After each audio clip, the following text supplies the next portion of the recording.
नमस्कार दोस्तों, क्या हाल चाल। उम्मीद करूंगा कि जहां कहीं भी होंगे स्वस्थ होंगे। देश में लोकसभा चुनावों का माहौल चल रहा है और लोकसभा चुनावों के माहौल में बिहार और उत्तर प्रदेश का जो पूर्वांचल रीजन है वो खास तौर पे इस समय चर्चाओं में है, क्योंकि इस टाइम पे पूर्वांचल रीजन वो रीजन है, कम से कम हम बात करें उत्तर प्रदेश में, जहाँ पे सबसे ज़्यादा राजनीतिक उठक पटक होती रहती है, सबसे ज़्यादा राजनीतिक मुद्दों के ऊपर बातचीत होती रहती है। और बिहार भी इस समय चर्चाओं में है तेजस्वी यादव जी की वजह से। तेजस्वी यादव जो कि पूर्व उप मुख्यमंत्री रह चुके हैं यहाँ बिहार में, और पूर्व उप मुख्यमंत्री के साथ साथ इस समय अगर हम बात करें तो लोकसभा चुनावों में अपनी पार्टी को बहुत मजबूती से खड़ा कर रहे हैं और बहुत ही मजबूती से चुनाव लड़ रहे हैं। अगर हम बात करें तो प्रधानमंत्री मोदी जी के खिलाफ बिहार में अगर हम बात करें तो बिहार में विपक्ष के तौर पे आरजेडी की तरफ से अगर हम खास तौर पे बात करें तो एक नेता जो सबसे ज़्यादा चर्चित हुए पिछले कुछ वर्षों में, सबसे ज़्यादा जिसने नाम कमाया पिछले कुछ वर्षों में, वो हैं तेजस्वी यादव। तेजस्वी यादव वो हैं जिन्होंने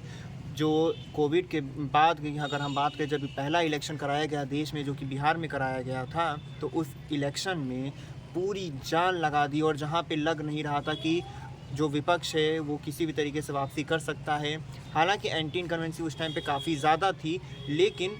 जो मोदी जी की जो लहर चल रही थी वो भी काफ़ी ज़्यादा मजबूत थी। और उस मोदी जी की लहर में इन्होंने अपना एक मजबूत इरादा दिखाया और एक मजबूत विपक्ष, मात्र कुछ सीटों के फासले से हार का सामना करना पड़ा था इनके गठबंधन को।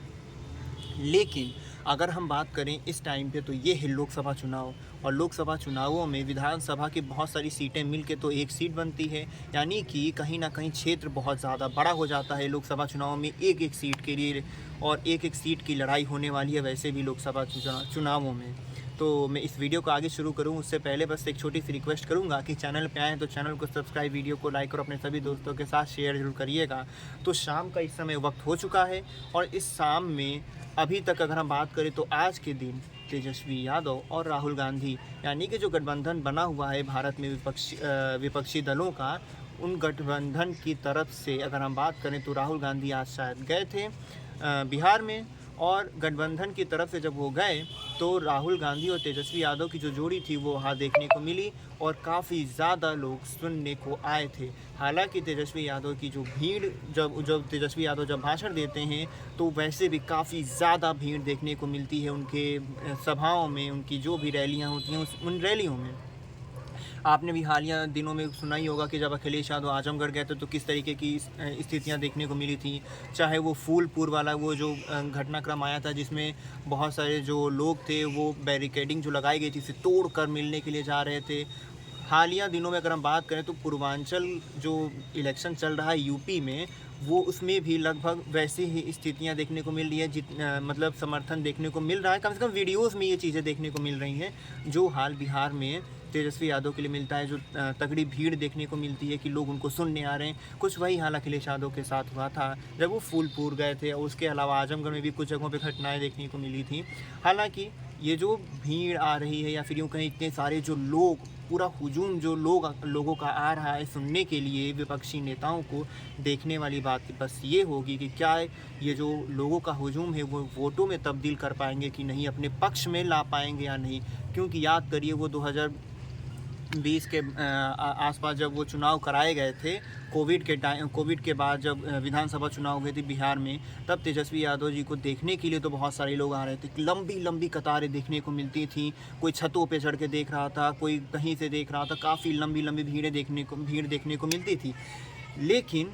वो जीत में तब्दील नहीं हो पाए, उनके शायद पक्ष में नहीं जा पाया वो, जो भी रहा हो वो कारण, लेकिन उनकी एक छवि अलग ज़रूर बन गई थी उससे। और इस टाइम भी देखने वाली बात होगी कि क्या इस बार जो लोग उनको सुनने आ रहे हैं, क्या वो अब इनके पक्ष में, यानी कि जो विपक्षी दलों का जो गठबंधन हुआ है, क्या विपक्ष को वोट करने के लिए जाएंगे या फिर नहीं। वैसे भी जो मत प्रतिशत है वो काफ़ी ज़्यादा कम है। अगर हम बात करें कुछ पिछले चरणों की, अगर हम बात करें तो जो पिछले चरणों में जो हाल रहा है मत प्रतिशत का, वो किसी से छुपा नहीं रहा है। और इस बार भी अगर हम बात करें तो आखिरी चरण का मतदान बस बाकी रह गया। कुछ ही दिनों की बात है, 1 जून को मतदान हो जाएगा, 4 जून को आपको नतीजे देखने को मिलेंगे। लेकिन जब 1 जून की बात आती है तो उसके बाद 2 जून की भी बात आएगी, क्योंकि 2 जून वो टाइम है जब अरविंद केजरीवाल जो कि दिल्ली के मुख्यमंत्री हैं उनको सरेंडर करना है, क्योंकि उनकी जो मोहलत है या फिर यूँ कहें कि जो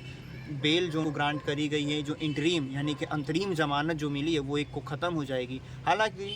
वो अंतरिम ज़मानत ख़त्म हो जाएगी, उसके बाद के लिए भी कोशिशें जारी हैं अरविंद केजरीवाल जी की कि किस तरीके से बचा जाए, और हेल्थ इश्यूज़ को लेकर वो खुद भी याचिका डाल रहे हैं कि उनको कुछ और मोहलत दिया जाए। हालांकि वो अब आगे क्या होगा वो तो 1 जून के बाद ही पता चलेगा कि क्या वो अंतरिम ज़मानत उनको दोबारा मिलेगी या फिर 2 जून को सरेंडर करना ही पड़ जाएगा। देखने वाली बात होगी,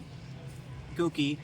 इस टाइम पे जो परिस्थितियां हैं उसके अनुसार अगर हम देखें तो भले ही वो अंतरिम ज़मानत पे बाहर हैं, चुनाव प्रचार पूरे ज़ोरों शोरों से कर रहे हैं। दिल्ली में भी अगर हम बात करें तो मतदान हो चुका है। हालांकि आप क्या सोचते हैं इन सभी विषयों के ऊपर, अपना विचार, अपनी राय कमेंट सेक्शन में ज़रूर दीजिएगा। मिलता हूँ आपसे अब एक नए वीडियो में, तब तक चैनल को सब्सक्राइब, वीडियो को लाइक और अपने सभी दोस्तों के साथ शेयर ज़रूर करिएगा।